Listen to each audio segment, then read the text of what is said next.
Hey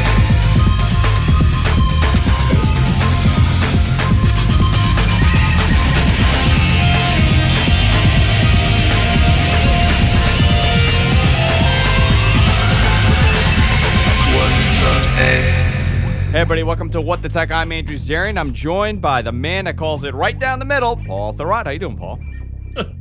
Pretty good. You are. I would have run on that final play, by the way. But you know what? You would not have ran on the final play. No, I would have ran. You would have ran. Well, but you had a actually, couple opportunities to run. Everyone's jumping all over them for that, but I got to be honest. Football is all about surprising your opponent. Running was the obvious thing to do. That guy had already gotten stuffed in that area 4 times in that game. Honestly, short pass. How the heck could anyone have intercepted that? It was a good call. That has nothing to do with this podcast. I just wanted to get that out. No, I mean, we could talk about it. We could run off on tangents a lot here on the show. Sure. And the New England Patriots won the Super Bowl. Yep. You were a very happy person that day. I'm sure many of your friends... There were men hugging men and crying on that day. I'm sure many of your friends and colleagues in the space that you work in were very disappointed. So actually, that's an interesting story in itself, because about a week before the Super Bowl, I was in Seattle for a week, Seattle area. And I noticed something interesting, which was a kind of a sad immaturity around their rooting for this team. Like the colors of this team were everywhere, lighting up buildings on banners and flags everywhere. In Seattle. In the whole Seattle area, Yeah. Bellevue, Redmond, Seattle. I'm no exaggeration. I think 50% of the human beings I saw on that trip were wearing some form of gear related to this football team. And in talking to the people there, something becomes immediately obvious. They have no idea what they're talking about. They don't know anything about football. They're just riding some, wave of enthusiasm because their team won the Super Bowl last year and got to the Super Bowl a second year in a row. And I want to be really clear about this. The Seattle Seahawks, right now in this slice of time we're in, are one of the best football teams I've ever seen in my life. Oh my God! And they're so young. They're awesome. Yeah. They're awesome. Their fans are really hard to take, and I think it's because it's not a great sports town. They don't even have a basketball team. Most of the people I know from Microsoft root for this like minor league soccer team called the Schooners or the whatever they are. Who knows? I can't remember. The Seattle Schooners. Whatever they're called. I don't know. I have no idea. Nobody cares. I just like the fact that you've named this team the Seattle Schooners. That might be their name. I don't remember. I hope it's not. It's something like that. It doesn't really matter. The point is, I live in Boston. For the last 15 years have been pretty good to us. Off the top of my head, I can tell you the Patriots have been to the Super Bowl 6 times and won 4 times. The Celtics have been to the championship twice and won once. Bruins, same deal, 2 trips, 1 win. And the Red Sox, of course, have won the World Series all 3 of the times that they've made it to the World Series. So I'm sorry, there's no comparison in the history of sports to this kind of level of success. And so I maybe I just take it for granted, or it's not as emotional for me as it used to be. I mean, be a Jets fan, Paul. See what it's like. I know. No, by the way, but the important thing to remember too is before this 15-year thing kicked off with the Patriots actually in 2001 season, it was a nightmare here, right? And as a lifelong Celtics fan, the last good season we had was 87-88 roughly. So we were talking about a similar span of time where we won nothing. The Celtics never went anywhere. The Red Sox never really went anywhere. Actually, the Patriots did make it to the Super Bowl once in the 90s and got beaten by Green Bay. But for the most part, it was a terrible, terrible period. The other thing I would just add is that what Seattle experienced on Sunday, that kind of devastating last-minute loss, 2 things. First of all, great game, close game, could have gone either way, completely different kind of situation. But the pain that you feel from that kind of loss is what I felt after those 2 Giants losses, where I will argue again and again and again, especially that 18-0 season, the Patriots were the best team on earth those years. Absolutely, and yeah. 1-game playoffs are terrible. And to lose on a single kind of trick, weird play, ball off helmet, kind of weird baloney is hard. It's hard. And it almost happened to us in this game. You know, that lucky catch right at the end of the game where the Oh my guy, God, the where it ball bounced didn't like hit 10 the ground, times. and Yeah. it just fell into his arms. It was going to happen to us again. And there's a terrible feeling to that. And I know that everyone in Seattle is, you know, devastated by this. So to the actual fans, to the people who really do care about football and don't just watch it to make life slightly less boring while their team is good and you know, actually give a shit about the team. You have a great team, and you guys have a lot of upside. And I think the next 3 years are going to be great. And you know, anything can happen. Who knows? But did you attempt to watch it online? Did you attempt to watch the game online? No, because I got a bunch we of had messages. people over. We watch it on the TV. Like, there's no way I can't screw around with that kind of thing. I mean, I watched it on TV. I actually fell asleep for the last play. I just passed out. What? And my wife watched it alone. Play? The last play. I mean, I was awake, and the next thing I know, I'm out, and it's like 3 a.m. Not exciting enough? I was really into it. I was exhausted. You were exhausted. I took an Ambien. You know what the truth is? I took an Ambien like 5 minutes before the game started. So I was forcing myself for hours. I just wanted to sleep that day. I actually thought it would be a blowout game on either side. I didn't think it would be this close. So it was a great game. It was a phenomenal game. And honestly, that's the big takeaway of the 6 Super Bowls that I would say of the 5 Super Bowls that the Pats ran before this game, 4 of them were among the most miserable games I've ever watched in my life. Absolute terrible, terrible football games.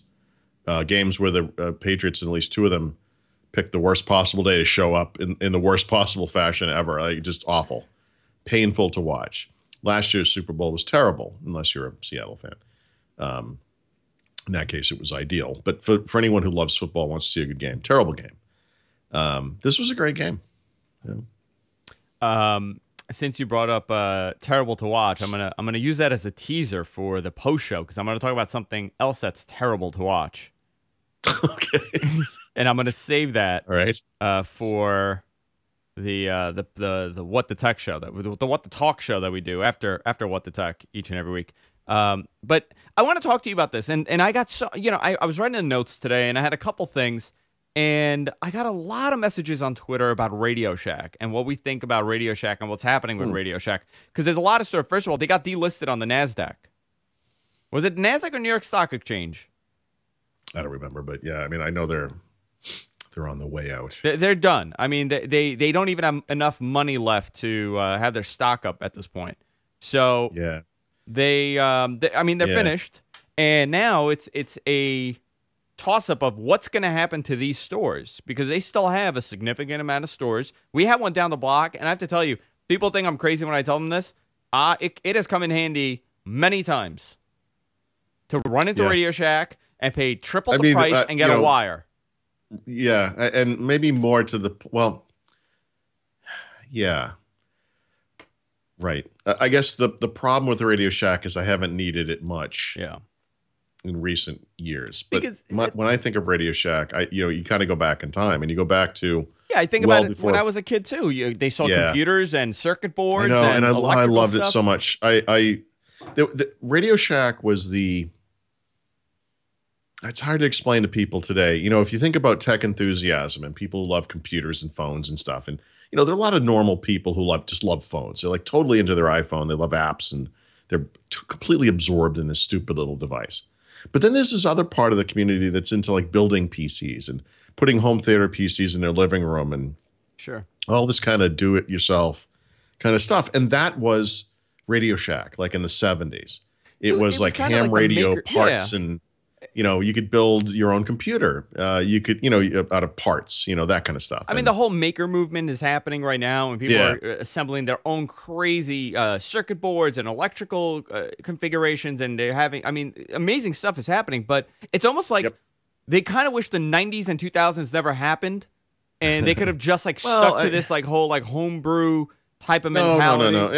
It's not that look, that has to happen. This stuff has to evolve. I mean, it has to become more mainstream. It's important, but even, you can kind of make these comparisons. Like, there'll always be, most people will go to a car dealership, new or used, buy a vehicle, and never open the hood other than to stare at it in confusion. They have no idea what's going on in there. Sure. But then there's always going to be this community of people who, rotate their own tires, that change their oil, that can, specifically buy older cars because they want to fix it. And to me, Radio Shack has always spoke, at least in part, to that community, but in, kind of computer and related tech, like you were saying, the place you could go to buy the wires or the little knobs, the little pieces, or the, all that stuff. I mean, I don't think obviously over time, it probably wasn't that anymore. I would imagine if you were. You know what was interesting? To many people, it wasn't that. In most locations, it wasn't that. So when you think of Radio Shack, right? Like, it was. Remember, I mean, it was 30 years ago. 30 years ago, it was. Like the one by me was still like that. I could still buy stuff. Yeah. Realistic tapes. Yeah, like crazy stuff. Tapes. Like crazy stuff I could still buy there. Like crazy adapters and knobs and they still sold circuit boards and they still had it at the one. That's, I mean, the mainstream parts of that, I have this device. It requires some form of AC adapter. I guess you would go to Best Buy or on Amazon or something. Like I guess so. I don't know where I mean, these places aren't, I don't know. We have You Do It Electronics or places like Fry's Electronics, right? Or see, we don't have that here. Because my I'm trying to think of the local. This is the question that, because everyone's like, oh well, nobody was going to Radio Shack. Radio Shack sucked. Okay, fine. Let's say it sucked and they had nothing, and they were just selling cell phones, right? But they also had wires. So if I needed a last minute cable, open at 8 o'clock at night, where am I going? Am I going to drive to Best Buy or am I going to go down the block to the Radio Shack and pay $1 more? That's what I think a lot of their business was revolving, and obviously cell phones too. I mean, they sold a ton of cell phones. The best thing was eventually, obviously, they turned into that kind of thing. Yeah, I went in there last week. I had to buy batteries, and I was right by the Radio Shack. I went in there, and they tried to sell me a warranty on the batteries. Oh. And they go, for $1 more, you could get a warranty on these batteries. I go, what kind of warranty? Well, if they don't work, you could bring them back. Well, if they don't work, I'm going to bring them back anyway. And batteries stop working after. They're batteries, They're batteries. Yeah. And she didn't understand. It's a shame to see something like this go because people are going to lose their jobs and right now I believe they're closing 1,100 of their underperforming stores, and probably by the end of the year they're going to shut down everything else.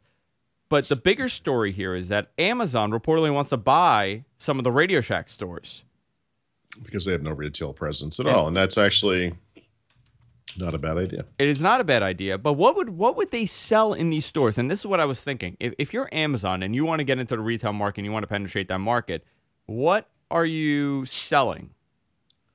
Well, actually, it's not. See, that's the thing. Amazon has amazing data. They are probably one of the biggest creators and users of what we think of as like big data, and they have regional warehouses that they use to ship things for same day or next day shipping purposes and that kind of stuff.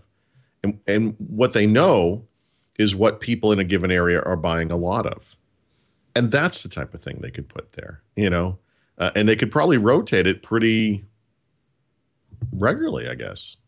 Yeah, right now from the article that I read on Bloomberg, they noted that they're going to sell Fire phones and Kindle tablets and things like that. And on top of that, they're going to be, they're going to use them for Amazon lockers. Yeah. Which makes sense, I guess. Yeah, that's fine. Sure. I'm just curious on how Amazon could penetrate the retail market with physical locations. The fact that Amazon doesn't have a physical location makes it affordable and makes it inexpensive, and they're undercutting Best Buy and all the other retailers. So, will we see discounted prices, or will we see traditional retail prices on things? No, but there's a certain percentage of sales that are escaping them because people don't feel comfortable buying something that's big, something that's expensive, something that's a little unknown because they never see it anywhere, And just being able to walk into a store and see something and kind of touch it and get an idea for the quality of the thing helps. Like Amazon's Fire phone, I think a lot of people, you look at that online and you get some idea of what it's like, but you really don't know until you've had one. And then it's a piece of garbage. But, whatever. I mean, the point is you want to be able to get your hands on stuff to know that. Kindle devices are a good example of that kind of thing. For example, I didn't buy one and I still haven't bought one, but the latest version of the Kindle e-reader whatever it's called, a Voyager. Slightly higher dot pitch, than previous versions. I have a Kindle Paperwhite. I was like, I'm not spending a couple $100 on this thing. I only read the newspapers on these things basically.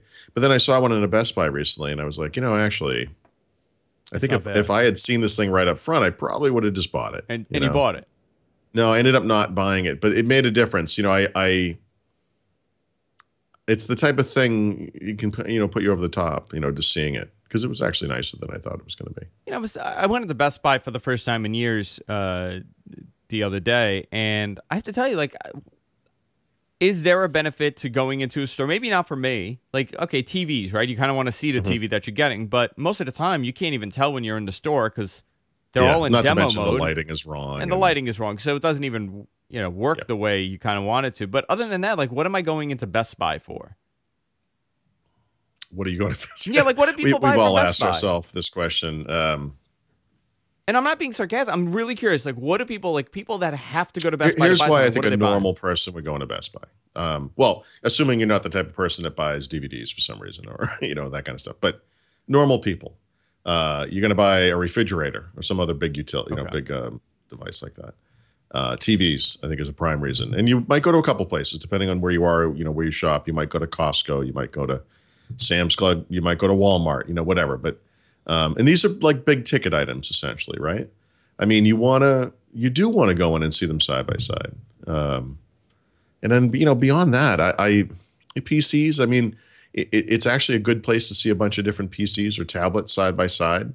I do think that helps in the decision-making process. You may ultimately go buy that thing on Amazon. I mean, a lot of people, I'm sure, are sitting there looking for the best price because that's only natural. How could you prevent that? But, it's yeah, and I think that's about it, right? Yeah, like I haven't bought stereo. There's no more tweeter or whatever, so you want a car stereo installed? I guess you go to Best Buy. I guess you go to Best Buy for that. Yeah, I guess so. It's interesting. The days of these big boxes are really fading away, but what's going to take its place? It's just going to be. I just envisioned like mega Amazon stores, just gigantic Amazon stores taking over all these locations. I mean, I really could be the future of these. Well, right. So we already have those stores. They're called Walmart. Yeah. I mean, I'm not sure what they can do against Walmart. I don't know. Robots? Have robots get you what you want? You go in there and you just like look at a thing and you scan it and a robot brings it to you and you're done. No employees, no liability, nothing.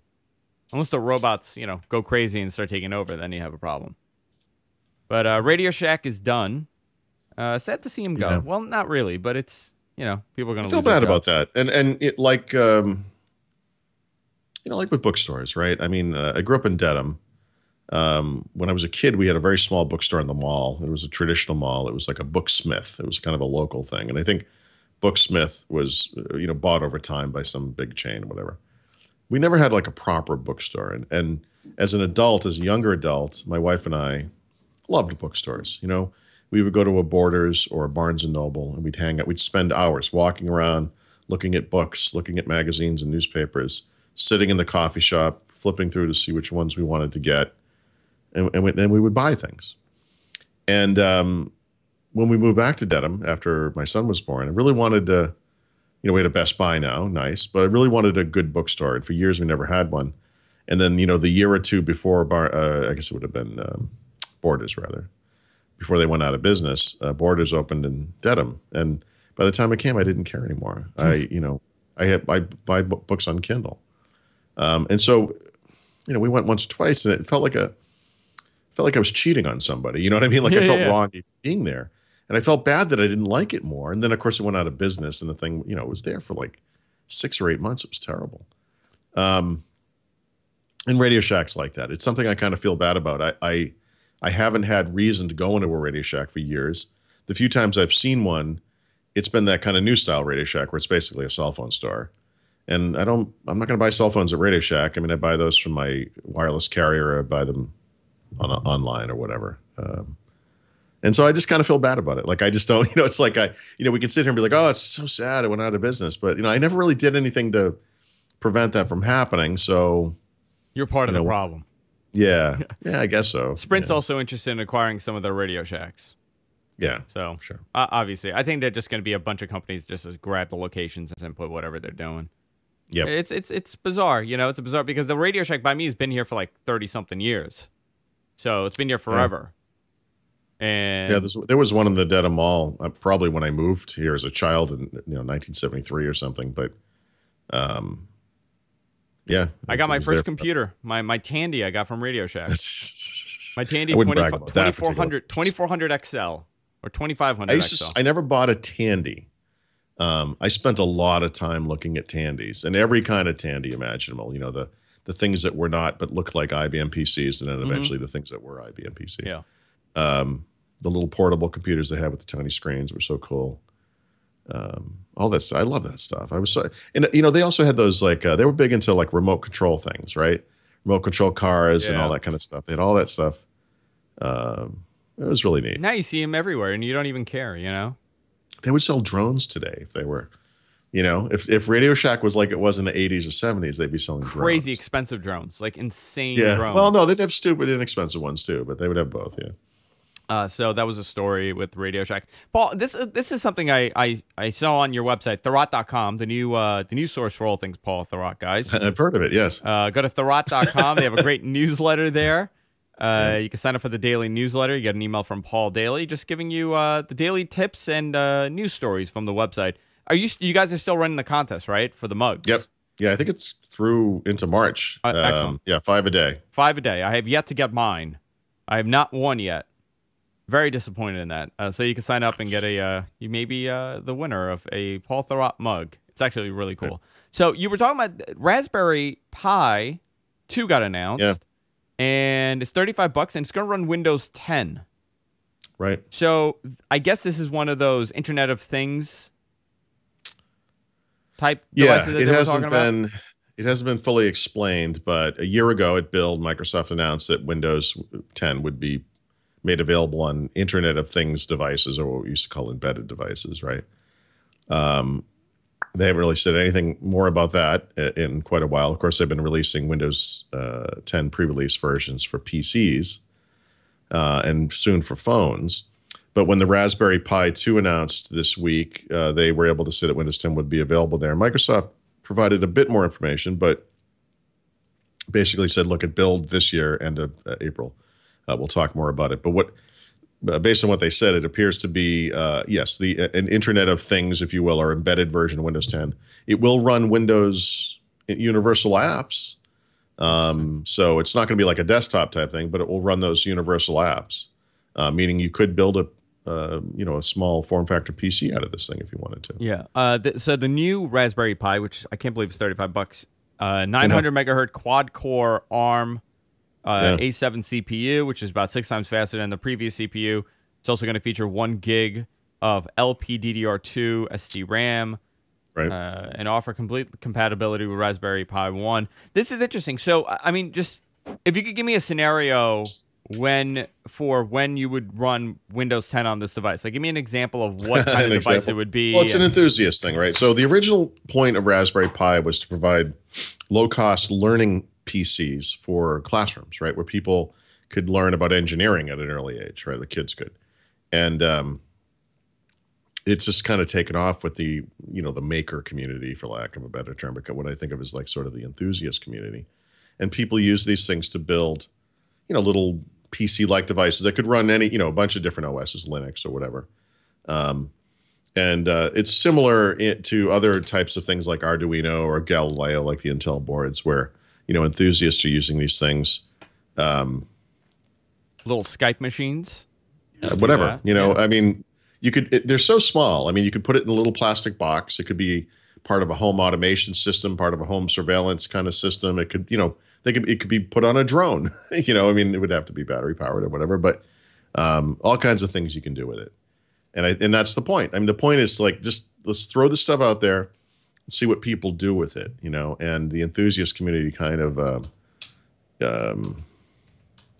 rises to that challenge. And so to date, Windows has been kind of shut out of this type of community because Windows is a commercial software product, and typically you see open source stuff on there. And so they're not going to open source Windows, but they're going to put Windows on there and make it available for free, by the way, which is going to open up, hopefully, Microsoft thinks, universal app development to a new audience of people, and of course support that kind of thing in Visual Studio, which is one of the most awesome software development So tools. is this a full-fledged version of Windows? Is it a limited version of Windows on these kind of Internet of Things devices? Yep, they haven't said. So based on what they have said about how different versions of Windows 10 are going to kind of boil down, it appears to be essentially an embedded version of Windows 10. But the important bit here is that it's not another like Windows thing. It will run the same apps. It runs the same universal apps. And so you as a software developer could go into Visual Studio and create a project and target, tablets, phones, phablets, PCs, and a Raspberry Pi or other Internet of Things type platforms. Yeah. I guess this brings hope to a lot of people that were kind of concerned about Windows on ARM and the future of Windows on ARM and how it's going to be handled. So the way to think about it is, I should preface this by saying I don't mean to say this is like a wild guess. This is more of an educated guess based on just how things have gone and what they've said. If you're talking about a PC of any kind, portable PC, a tablet that can transform into a PC, that's going to be an Intel system for the most part. If you're talking about a small device, which is a phone, a phablet, a very small tablet, or an embedded device like these Internet of Things devices like Raspberry Pi, it could be, it won't always be, it could also be an Intel device, but it could be an ARM device. For example, I expect most phones, Windows phones going forward, will still be ARM devices for the foreseeable future. It's possible we will see Intel versions, just as we see Intel versions of Android devices today. They don't really sell very well, but they're out there. But that's how I sort of expect it to break down. Intel also has its own competing system for this kind of market, right? This is the Galileo boards. Yeah, they're not quite as small, right? It's it's Intel. I mean, they're a little bit pricier. They're a little, maybe a lot more pricey. Intel is also selling that compute stick. Remember this year coming soon, a PC on a stick that plugs into an HDMI port on the display. So they're heading in this direction. I mean, Intel looks at things. It comes from the kind of big box world, and they're moving downstream. ARM comes from the other direction, from very small, power efficient devices, and you're starting to see things like Chromebooks that are ARM based, which is a PC laptop style machine, but based on an ARM chip. But of course, you're also seeing Intel there as well, because I think Intel makes more sense in that market. And so as ARM kind of shoots up, Intel is shooting down, and there'll be crossover. Every time we talk about Windows and ARM, for whatever reason, that that presentation where they had that HP laptop keeps popping in my head, and they go, "This is running ARM." Wait, which one? Which one was it? Build where they took? I think you're talking about was it the original Surface RT? Yeah. Well, it was. I don't know if it was the same announcement. It was prior to that, and they had a laptop on the stage, and it was an HP laptop. Maybe and it was like the original Windows on ARM. Yeah, that's what it was. And they're like, "This is running on ARM. It's not Intel." Yeah, look, we can print. Yeah, we can print something.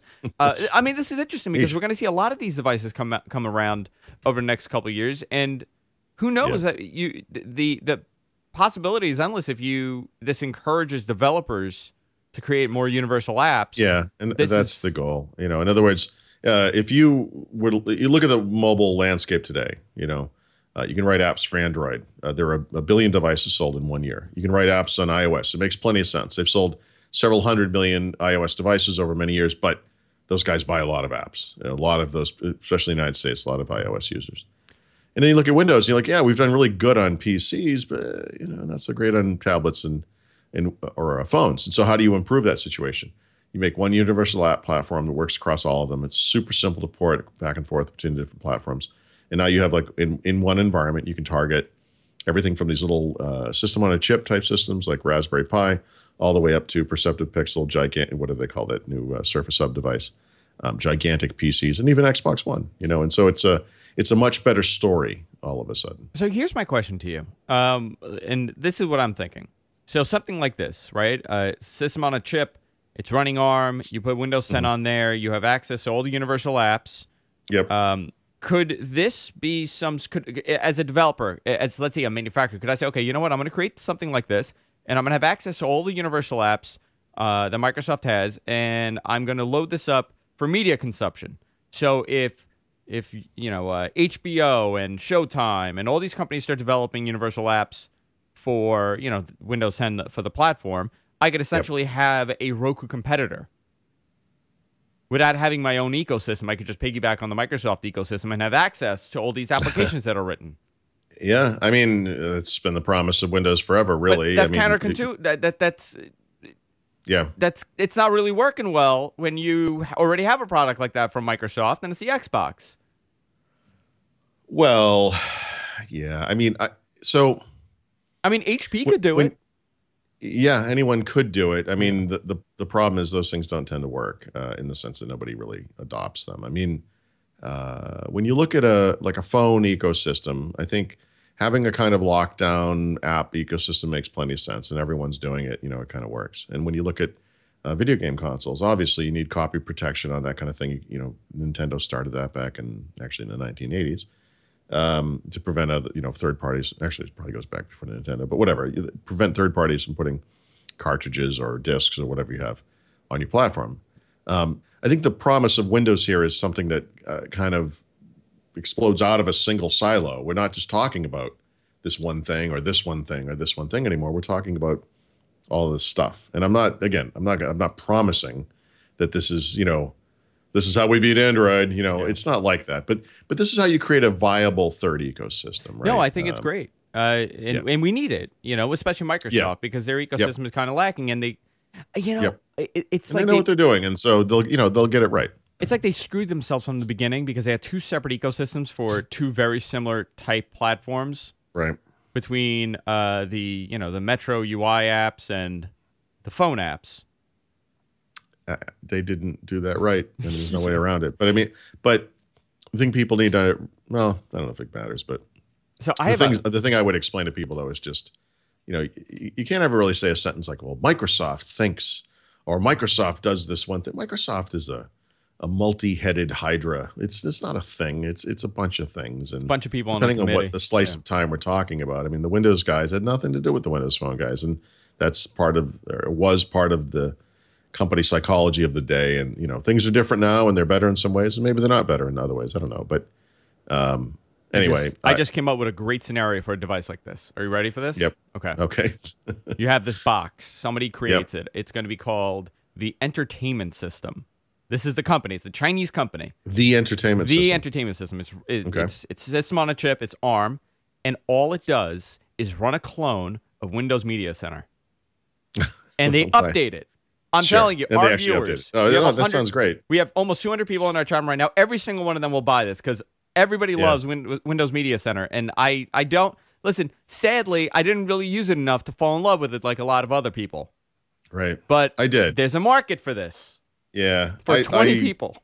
Yeah, I lost out on Media Center when the HD change came, and cable card in the beginning was very restrictive, and I just couldn't do it, with my system of the time, in the sense that it wasn't offered through my cable company, et cetera. Look at this. The chat room's going crazy. Ichu says yes. James in Germany says yes, and Josh says I will. Windows Media Center. I'll buy 10. Andrew for president. Wow. All right. Well, that was a very cheap way to get support from the crowd, but okay. They were turning on me. It's like walking out on stage and saying, "Hello, Boston." Yeah. Instead of speaking about the town they're from, I just mentioned Windows Media Center, and everybody goes crazy, and I become a great podcaster. Sure. But I mean, we're making a joke out of this, but you have an ecosystem. You're right. We have a third ecosystem that could be used properly. I mean, Amazon does it with Android, right? They create an entire ecosystem based on Android. Yeah, but by the way, that's also a really good example of how kind of limited that is. I mean, Amazon's one of the few companies that can do that. They've launched an app store. They have their own ecosystem. They already have a content ecosystem, and that thing still really hasn't taken off in any meaningful way. It just hasn't. And I have to tell you, I'm a big fan of that device, the Amazon Fire. The Fire TV. Yeah, actually, those devices are great.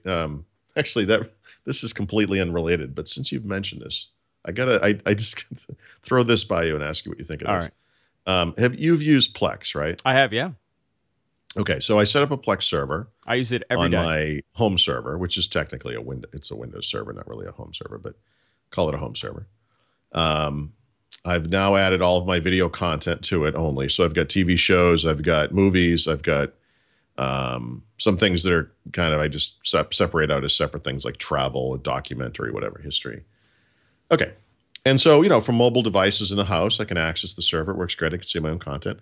On the machine that's on the elliptical behind me, I have a Fire Stick, which I installed the Plex app on. And yep, works great. I can access my own TV shows and movies. And then I go to the living room and I install the Plex app on Roku. Okay. And it comes up with a completely different interface. Yes. And it's showing me movies that are not my movies. So last night, I watched the new Hobbit movie, which I think is still in theaters. Whose movies are they? I don't know. That's what I'm saying. Like, I don't know. Okay, there's no. Okay, so do you have? Yeah. Okay, so I'll give you. By the way, the new Hobbit movie, was it good? That guy, he is going to hell for what he has done to this story. That bad? But anyway, huh? let's not get off. Okay, so do you have like friends that have sent you invites on Plex? No. I don't see a way in the app to specify. Maybe you logged in my with someone stuff. else's account. I think I'm seeing someone's pirate movie library. Yeah. So what happens? Like, what is that? And this is how Plex works, and I think a lot of people. This is how Plex works. Yeah, a lot of people don't use Plex in the traditional sense that you're speaking of, where they have all these movies somewhere archived in their house, and they're just streaming it to room. A lot of people, let's say friend A has a lot of pirated movies at home. And now, why would he have that? That sounds like it would be illegal, Andrew. Well, yeah, it possibly is. Are you telling me? Okay. It possibly is. So let's say friend A has a bunch of 720 TV shows and videos. I'm sorry to interrupt real quick. The weirdest thing about this was the way I kind of stepped into understanding what it was, because I didn't know what it was. So on the top, it was like these kind of choices, like action movies and whatever. And then one of them said riff tracks. I'm like, I have purchased a lot of riff tracks, TV shows and movies and things. And I went in there, and sure enough, a lot of the things I bought were there. And then some of the things I haven't bought were there. Like one of the things that Riff Tracks does is they make riffs for big budget Hollywood movies, and they sell you the audio stream, and then you can watch it on top of like a DVD version of it, or maybe combine it into a digital file. But this was that thing already combined, which I don't own. So, for example, the original Star Wars movie. It's like the riff track. It's the movie, and it's the audio from the movie, but it's also the audio from Riff Tracks making fun of Star Wars. I mean, that's pretty cool. It's fine. I'm just saying I don't own that thing, and I'm like, this is my first indication that wait a minute, this isn't my stuff. Like, what am I looking at here? That's really weird. I mean, maybe something happened in the system when you installed it. I would love to know why that's happening. But that's how I'll give you the name of the library, and then everyone can go watch the new Hobbit movie, because no one should ever give this guy a penny for making that piece of crap. Oh my God, that's actually hysterical that it's probably linking you with someone else's account. I guess so. So for what people do, like let's say I pay for Plex, right? Like let's say like I pay for the Plex Pass or whatever it is for $4.99. Mm-hmm. I now can have my library at home. And it constantly updates because I'm part of some pirated thing where I'm constantly getting everything dumped into a drive as soon as. What does that mean though? It's updating, like updating. Well, how's it updating? So like I could set up like an automation to download the latest show. So let's say you like the show Girls, Paul. I know you're a big fan of the hipster movement in Brooklyn. But yes. So I could, with like a service, I could say as someone that doesn't want to pay for it, I could go and I could. Which you shouldn't want to pay for. Which you shouldn't want to pay for Girls, but. You could have like everything automatically download as they're released to whatever, to the ecosphere of pirated software. I don't know how it works. I'm just to the torrent sphere, the Usenet news groups. Yeah, sure. Yeah, that's exactly how it is. So if I could dump that to a folder, and that'll be my shared Plex server folder, and all my friends now, I give them an invite to access that folder, and now all my friends have access to all these pirated things happening remotely. And I could choose, and you could actually choose what bit rate you're going to stream at. So you could do 10 megabits a second, you could do 2 megabits a second. It's actually very well done for pirating software. That's insane. I don't know anybody that actually uses it very locally. Confused by this. I don't know anybody that uses it locally for files, but I know a lot of people, and people actually sell their, like, they'll be like, okay, for like $4 a month, you could have access to my Plex thing, and you could PayPal me, and I get all the stuff for 10. What they charge? They're charging now.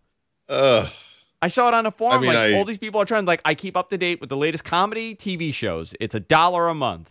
Another one has, I get 1080p content, and he charges. So there's like a whole business based on Plex. That's too bad. For pirating. But it's a great piece of software. It works really well. I mean, I like it. So that's amazing that you have someone else's access to it. Can you see in the account info what it says? No, what I see is the username up in the top right. You see a username, okay? Is it not? Yeah, and I'm obviously I'm hitting buttons and I'm looking for some option where I can sign in because what I want to do is I bought my wife a Downton Abbey DVD and I want to I ripped it to my file server there and I want my wife to watch this thing at night from the comfort of our couch. Not trying to steal Hollywood movies. Is it your account name though on top when you? No, it's not. No, it is not my account name. Oh my God, that's crazy. Yep. You broke like some dimensional law. I know. That's actually really funny. That's happening. I like Plex, and I forgot what the point of. I like Plex as well. You were talking about just to rewind this dramatically. RadioShack, Amazon's buying them, and you said you like Fire TV. And I followed that logically onto I am stealing movies with Plex. Oh, Windows Media Center. There we go. I'm just going to start saying Windows Media Center randomly to see the reaction. Just to get to the crowd. So what we've learned today, guys, is that Paul hacked someone's Plex server and now has access to all their content, which is amazing to me. I'm going to go into one more story before we do our post show. But before we do that, I want to talk about a couple things, little plugs here and there. Of course, Thurrott.com. For all things Paul Thurrott. Go there, bookmark it, get all your news, subscribe to the newsletter. And if you subscribe to the newsletter, you enter to win a mug. They're giving away 5 Thurrott mugs. Do you have a mug by you now? I do. Well, actually, I'm drinking water out of it. I can show you this. Yeah. See, there you go. It's like this. And this is a kind of a prototype version, but the real version will have my signature on it as well. Yeah. You qualify to get that. They're going to be doing T-shirts. They're going to be doing all this different stuff. So stay tuned. Paul's going to have a Thurrott store for Thurrott swag. Also, if you want to support the show. Actually, going to buy some RadioShack locations. Yeah, and, just sell mugs and T-shirts with a T on them. Yeah. That's actually brilliant. Just the swag store. The swag store. Thurrott swag. Yep. I hope you like the letter T. Yeah, that's all we have. It's like the what is it? Leptorium? Yeah, the Leptorium, yeah. Yeah, that's poor Ned. The Thurrottorium, as I'm going to call it. The Thurrottorium. You could also support us. Go to our Patreon campaign, patreon.com/whatthetech. Tip us $1, 50 cents, a nickel, whatever you want to do, and it helps us continue doing the show with limited ads. Also, if you want to help me out, you could use my Amazon affiliate link. Go to gfq.co/Amazon, bookmark it, and whenever you buy something on Amazon, we get a tiny little portion of the sale, and it helps us out do these upgrades that we're constantly doing here at the studio, because everything breaks. Everything breaks, guys. I mean, it's like on a regular basis, things are just collapsing here in the studio. My walls are just styrofoam now. I'm living out of a cardboard box. It's awful. So continue to use my Amazon link, and thank you for everybody that's supporting what we're doing here. Paul, what's going on with Samsung? Well, I mean, okay, so Samsung is tough because they're like Microsoft. They're a big established business. They actually have things going on that have nothing to do with smartphones. But in the smartphone market, there's a great chart. I don't know if you have. I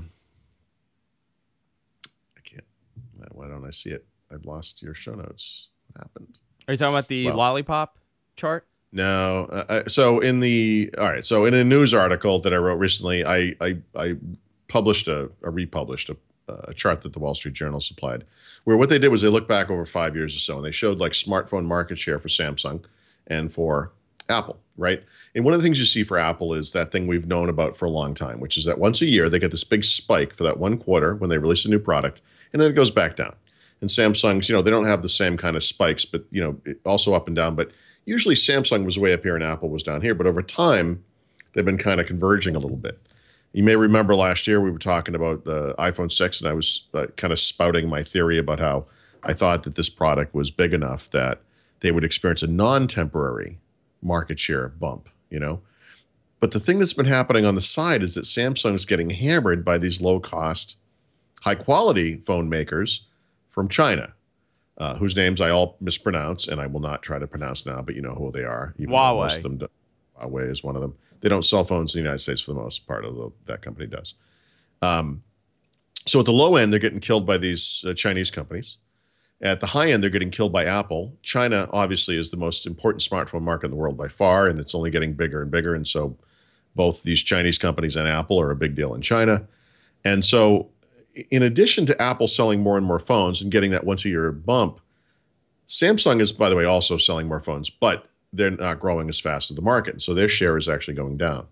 For the first time in several years now, I don't remember the exact time frame, but that last quarter of 2014, Samsung and Apple sold the same number of smartphones, roughly 74.5 But is there million. a breakdown of which phones were sold? Like, and I think I've asked you this, but nobody's releasing any kind of breakdown. No one is ever going to release that information. Yeah. That would probably be hugely embarrassing to Samsung. But we see it for like a lot of other manufacturers, right? Like we see, I'm trying to think, BlackBerry, right? When BlackBerry released their phone, their latest phone, we knew how many phones that they sold in that quarter. Like, I want to know how many. No, we know how many phones Samsung sells. They just don't break it down by model. Well, that's what I want. I mean, no one, but no one does that. Apple doesn't do it. Apple doesn't tell you how many. I mean, how many phones do you think they sold last year that were iPhone 4Ss or 4s or iPhone 5s or whatever they were selling? Like a lot of them. So no one does that. Microsoft doesn't break down the number of Lumia versions they sell. No one does that. Yeah, I would love to see that data. That's never coming. Just don't worry about it. It's just never going to happen. So the point here, though, there's 2 points to be made. One is, look, Apple did get that 1-year annual bump. There's no doubt about it. That's going to go down. Will it go down more than Samsung's continued free fall market share-wise? We don't know. But it wouldn't surprise me if sometime during calendar year 2015, Samsung could fall right below Apple. I mean, that could actually happen. But here's the other thing. The average selling price of an iPhone rose in that quarter. I don't remember the figure, but it's something like $650 per phone. The average selling price of an Android phone, not a Samsung phone, but we can assume they're roughly equivalent, is somewhere in the $250 range, $275. $250 for Android, and what is it for Apple? Say $650, somewhere in that kind wow, of. that's significant. So not only is Apple selling as many phones as Samsung is, at least in that one quarter, and close enough, I would say, in other quarters. I mean, they're making 3 times as much money on each phone as well. And so everyone knows Apple is the most profitable company it just shows actually you in the world, but also in the electronics industry. To me, that shows exactly who's buying Android devices and how the market is being saturated by lower end devices. And it's not the LG G3s and the S5s that are killing Apple. Yep. It's, the lower end, you go in and it's a penny in Verizon and that's what you're using. Right. And by the way, there's nothing wrong with that. I mean, there's nothing wrong with a low-end volume approach. The thing that's interesting is that Apple doesn't have a low-end approach, but they have a volume approach. And so they're making a lot of money on it would be like BMW suddenly became the best-selling car maker in the world. Nobody would ever see that coming. It doesn't make any sense. Their cheapest car costs $40,000. Yeah. It's not going to happen. It just happened in the smartphone market. What's the oldest iPhone I could buy right now? Is it the 5 or the 5S? The lowest end iPhone I could buy is the 5S. I don't know. It's probably I'm sure you can get the iPhone 5. Where are we at? 5. We're at 6 now. Right. I don't remember, but you can get some iPhone for $0. I mean, and I'm sure they sell a lot of those. 5C. 5C is probably the lowest end one that I could buy. But how much is it out of pocket if I went to it's expensive. By the way, if you actually wanted to buy it unlocked, I guarantee that thing is $450. Yeah, I mean that's crazy, right? It's a lot of money. Yeah. I could figure that out right now if you want me to. It's a lot of money. It's not a. And you're right. You could go into a store and buy an Android phone out of pocket for $120. $59. You can get really decent Android phones for under $200 unlocked, like decent ones, like nice ones, like the Motorola G or whatever that phone is called now or whatever. There's nice options available. I talk about it all the time. The OnePlus is under $300, and it's a flat. Yeah, it's $450. So cheapest iPhone unlocked. Actually, it's not unlocked. it is unlocked. It's $450. Interesting. That's easily 3 times the price of the cheapest American Android. I mean, the phone. approaches work better for Microsoft. They're doing that. They're going into the lower end of the market with their the 600 series and the 500 series. Yeah, but and listen, it's not Apple, the volume, but high volume, high price. Samsung, high volume, low price. Microsoft, low volume, low price. Yeah. You know what I mean? Like, I pick which one you'd rather be. You know, it's not. This is you'd have to be, a madman from a like an old movie to choose anything other than Apple. It makes no sense. I mean, obviously, everyone would pick to be Apple. Everyone. Did you see the news where finally Lollipop is being registered under the rankings? They have 1.6% market share. I don't know how to feel about that. I like Lollipop. I'd like to. I'm waiting. I think sometime in the next 30 days, I'm probably finally going to get it on my Galaxy S5. I have an AT&T S5. Yeah, I saw that this week Verizon started getting that out, right, to S5 users. My wife just bought a Note 4, which comes with Android 4.4.4 on it. Like, seriously. Like, are you kidding me? Like I don't understand why how that happens. Yeah. But that's the Android. It's so weird. You know what's crazy? Not that it maybe matters. I don't know, but I'm going to read you the breakdown of the distribution for Android, okay? 39.7% is KitKat. 19%. Yeah, so it's 4.4. 4.2X is 19.8%, which is Jelly Bean. 4.1 is 18%. Then you have Ice Cream Sandwich at 6.4, which is version 4.0.3 and 4.0.4. And then you have another version of Jelly Bean that's 6.3%. And then you have Gingerbread, 2.3.3. That was their version of Windows XP. Like, that was the everyone making, because app developers are like, they go into whatever product that you're using to make apps, and they're like, what's your baseline? They're like, Gingerbread.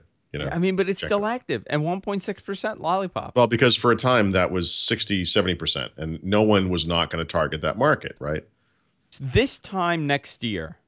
Mm-hmm. So we're talking, when did it come out? November? So we're talking a year and some change. When does a version of Android really come out? I mean, how can you even make a declaration like that? Does it exist? It kind of oozes out of a crack somewhere.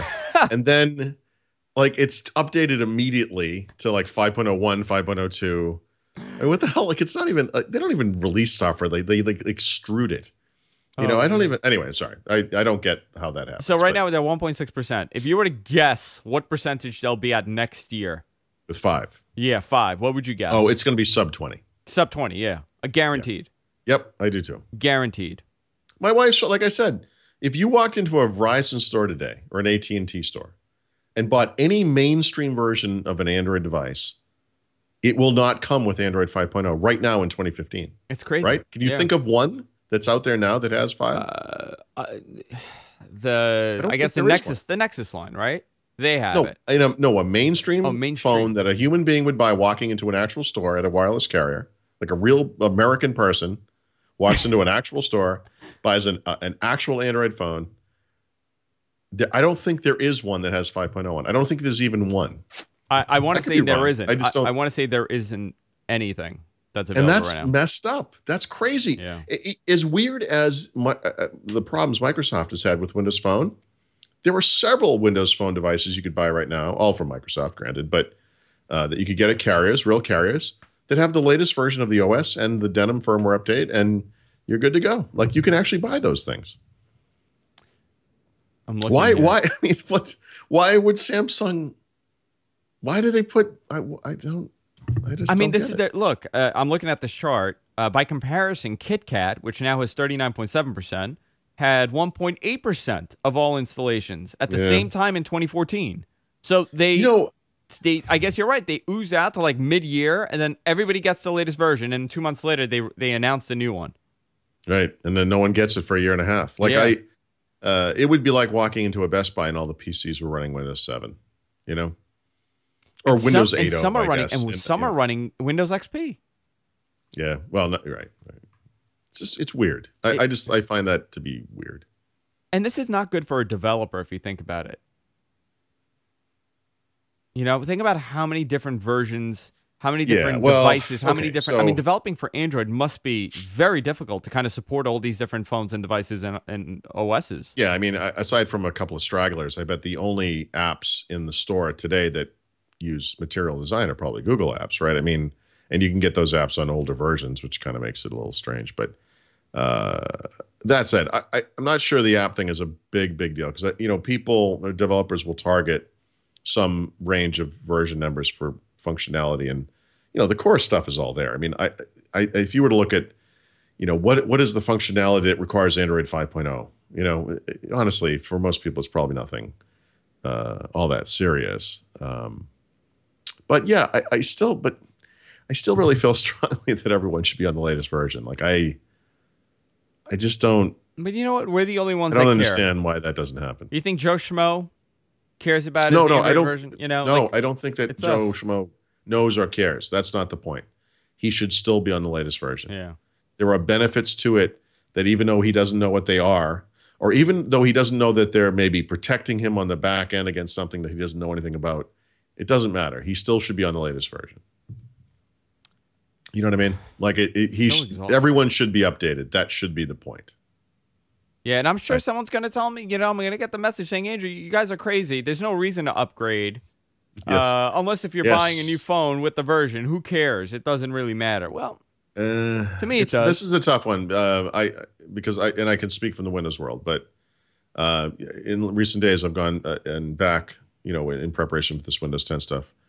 Gone back to Windows 7 on some PCs, gone back to Windows 8 on some PCs and everything. And the truth is, day to day, most people are running apps. They're running Office. They're running Photoshop. They're running iTunes, whatever it is. Those apps all work the same everywhere. And I think that is the situation on the Android platform. And I think that is what someone like that would be arguing. And fair enough. But that's not everything that is Android or in my case, Windows. Windows has built-in protections, built-in security technologies, things that are better in newer versions that you don't get in older versions or don't get by default in newer versions. This is a dumb example. It's just a simple one, but Windows 7 doesn't come with a built-in antivirus solution. Windows 8 does, Windows 8.1 does, Windows 10 does. You need to remember to do that. So Android 2.3 or 4.2 or something may not have, I don't know Android as well, but probably doesn't have some they security also changed the runtime. Some are running Dalvik, some are running Art. Okay. So the runtime is different on some Android devices, and they're doing their accelerated video processing now. So like the graphics are better, and it runs smoother on slower devices. So there's so much happening that. But you know what? Look at the carriers. Like Verizon right now is saying that they're getting the Nexus 6 soon. 6 months after the phone was announced. I wonder if they'll figure out some way to screw it up and put like Android 4.2 on it. I can't. With Verizon, Verizon crap everywhere. Losers at Verizon. It's just, I don't know. All right, Paul, let's wrap it up for today. If you're watching live, stay tuned for What to Talk. We're going to be hanging out for a little bit. Couple, maybe 20 minutes. We'll hang out and we'll talk. We'll chit-chat. We'll complain some more. For all things Paul, go to Thurrott.com. His new website, the new Paul Thurrott. You're like the new iPad. You're the new Paul Thurrott. Closely shaven Paul Thurrott. Yeah. Look at your hair. It's like it's coming in. Growing. Look, it's like a curly carpet. It's nice. You could follow Paul on Twitter at Thurrott. You can follow me at Andrew Zarian on Twitter. Go to our website, jfknetwork.com. Subscribe to the show, guys. We're everywhere podcasts are available, so you can subscribe to us. Our Patreon campaign, patreon.com/whatthetech. And that's it. We'll see you all next week. Bye-bye for now.